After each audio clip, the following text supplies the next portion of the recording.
Hi, this is Stephen Brower from Raritan Valley Community College. This video is to supplement Chapter 11 out of the Systems Analysis and Design book by Tilley and Rosenblatt. What would help is for those in the course, if you have the publisher slides along as you're looking at this, I'll be explaining just a couple of things that are on those slides. Quality assurance versus quality control. When it comes to making medicines, quality control is used. They want to make sure that for every pill that comes off the line, that there's the precise amount of chemical or whatever the actual medicine is inside of each pill. And every single pill, whether it's the first pill, the 1,000th pill, the 10,000th pill, should have that same dose of the medicine. Quality assurance is more of saying it is above a certain, or it's at a certain point of acceptance. It seems a little bit vague, but in other words, it's not meant for perfection. Yes, we do want our software to be perfect, but I think it's the recognition that when you're talking millions of lines of code that some systems can be, it's the realization that there will be some bugs in those millions of lines of code. And there actually was a long time ago in the late 80s a lawsuit where basically the Supreme Court said that companies with that many lines of code can't be expected for perfection. But in general, what quality assurance would do is we want to avoid problems. So we kind of want to detect what problems there might be and try to address them early on. Also in the design process as well. So it's trying to minimize whatever problems may occur later down the line. One of the models that's used and referenced in the book is from Carnegie Mellon, the capability maturity model, and really addresses multiple levels from the lower end, which is the initial and sort of being responsible for, then defined and going up all the way up to optimization. But it's sort of a process to improve the software quality, reduce the development time, and cut the potential costs on it. One of the terms, unfortunately, I keep throwing back and forth is systems engineering and software engineering.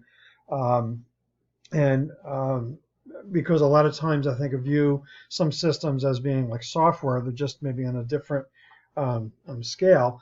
But with the engineering, there's a series of steps that take place that addresses more than just the programs themselves, but the hardware, the network, the interfaces. So it's a bit more involved. But the process for engineering it, we can get to a certain level of assurance that our process is good. The ISO has come up with specific standards talking about a particular quality assurance framework that is done. And so what some organizations will do is they'll specify the level of ISO compliance that they are with the software product that they have developed. Okay, so for application development, the traditional, also known as the waterfall, that's the one where things kind of go in order. And so the planning is done, then the development is done, then the testing is done until finally it is installed. And so in the waterfall, it's one phase of the SDLC feeds to the next phase of the SDLC. In Agile, it's more of an iterative approach where the smaller modules or smaller units are sort of developed and then they're tested, and then they go back and make a change, test again, make a change, test again, and the users are involved in that process as each module is being tested, so the users are involved a little more early on. So the the waterfall, a lot of times the users don't get involved until after the development is done, but in the Agile, the users are involved as the system is being developed. The chapter will go and mention some tools we already have used, and then we'll mention some ones that we haven't used. So it'll talk about data flow diagrams and interrelationship diagrams. Those are things that we have done. But when it comes to expressing logic, pseudocode and decision trees are two things that are mentioned. Pseudocode is sort of a closer to English way of defining logic.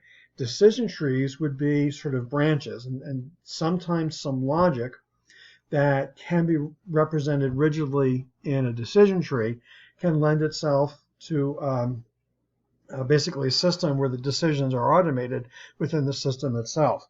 One of the examples is whether or not to extend credit to a customer. Structure charts, another thing that's introduced in terms of the chapter, has to get down or deals with really the decomposition, taking some items and breaking them into smaller pieces. And so what structure chart has is the higher is sort of more the general, the lower levels would be a little more specific. Referring to the modules themselves, the idea of coupling these individual modules that are built, some of them require inputs and will produce outputs. Well, the coupling then is taking the multiple of these modules together so that the output of one will become input to the other. The chapter also goes into some things about object-oriented programming. Testing. Now, in Agile, some of the testing is done as things are being built. And so we're getting the user, they test through it, sign off on a module. In the waterfall, the testing is more done at the end. But some of the kinds of testing that would be done, these desk checks, also known as logic checks. So sometimes before the programmer even gets down to code, they may sketch out their pseudocode and then sit down with some other developers, and they will actually go and evaluate and see, is their pseudocode, is their approach logical, or are there any flaws in the logic? And the idea is catch it while it's in the design, while it's on paper, before it actually gets into the code itself. So they've also had things like logic reviews, and even sometimes later there's been code reviews. And code is in the system. People are reviewing the code, really looking at the lines of code. So these would be other programmers looking at the logic that is written out and seeing if they notice any potential holes in the code or some things that are missed. Unit testing would be taking an individual module, and so if there are inputs to a module and supposed to produce output, the unit testing would be basically testing, given these inputs, do we get the outputs that we expect? For those that had my data structures class, the testing for a node, and so whether it was linked lists and we had a plain old node or binary search trees, we had our BST node, but the testing on the node would be unit testing, just saying, does the node behave the way that we want it to?